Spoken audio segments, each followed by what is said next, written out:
zulmeti heyrette dil vakıf olay. Yarın hicrinden yanayım. İşin tamam neşesi divaneliktedir.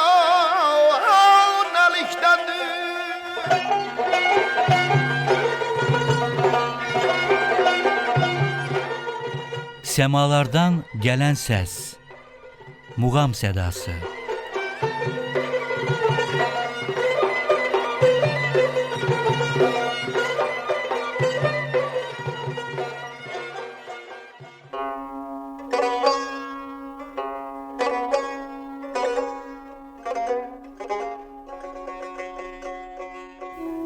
Məşədi Məlik Mansurov.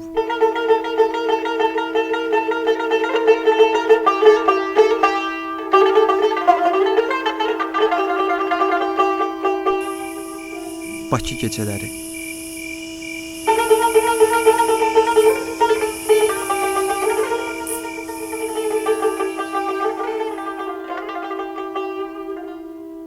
İçəri şəhərin daş divarlarının arxasında tarın titrək səsi yayılırdı.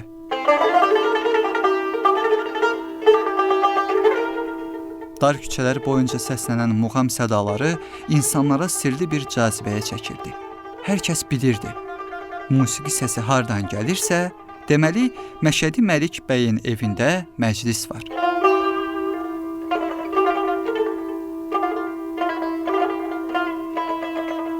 O, 1845-ci ildə İçəri şəhərdə bəy nəslindən olan varlı mülkədar ailəsində doğulmuşdu. Əsl adı Məlik Məmməd idi. Uşaq yaşlarından musiqiyə böyük maraq göstərirdi. Ərəb və fars dillərini mükəmməl bilir, rusca sərbəst danışırdı. Ancaq onun ən böyük zənginliyi var-dövləti deyil, musiqi eşqi idi. Tarın, kamançanın, cürə sazın, qarmonun və dəfin sehrinə düşən Məşədi Məlik bəy gənc yaşlarından artıq bu alətlərin hər birində ifa eləməyi bacarırdı. İlk musiqi məclisini cəmi 18 yaşında öz evində təşkil elədi. O gündən etibarən bu məclislər artıq daimi bir ənənəyə çevrildi. Bakının bütün sənətsevərləri onun evinə axışır, muğamın ecazkar sədalarına qulaq asır, şairlər ifa olunan qəzəllərin düzgün tərzdə oxunmasına nəzarət edərdilər. Məşədi Məlik bəyin məclisi təkcə musiqi ilə məhdudlaşmırdı. Burada poeziya, fəlsəfə və incəsənət də öz yerini tuturdu. Mansurovların evi Abşeronda yeganə musiqi maarifçilik mərkəzinə çevrilir.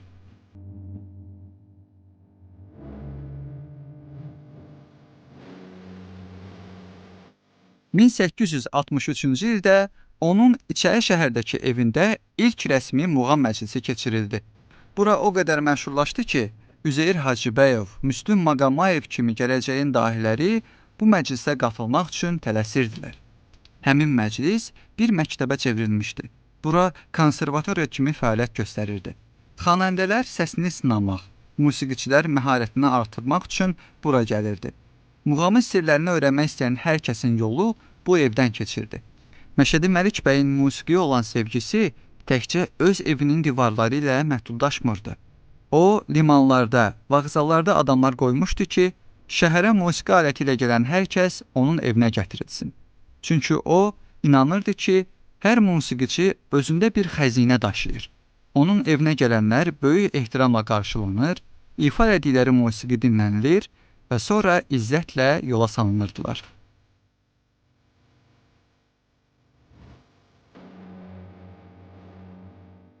Onun dostları təkcə musiqiçilər deyildi. Dünya üzrə məşhur neft maqnatları, Nobel qardaşları, Alphonse de Rothschild, Robert Nobel kimi nəhəng iş adamları da onun məclislərinin daimi qonaqları idilər.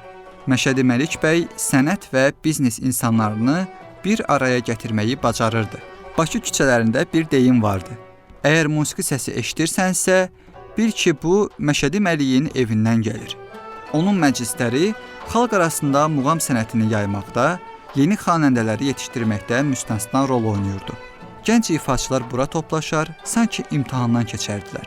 Burada muğam müsabiqələri təşkil olunar, hər bir xanəndə öz məharətini göstərməyə çalışardı.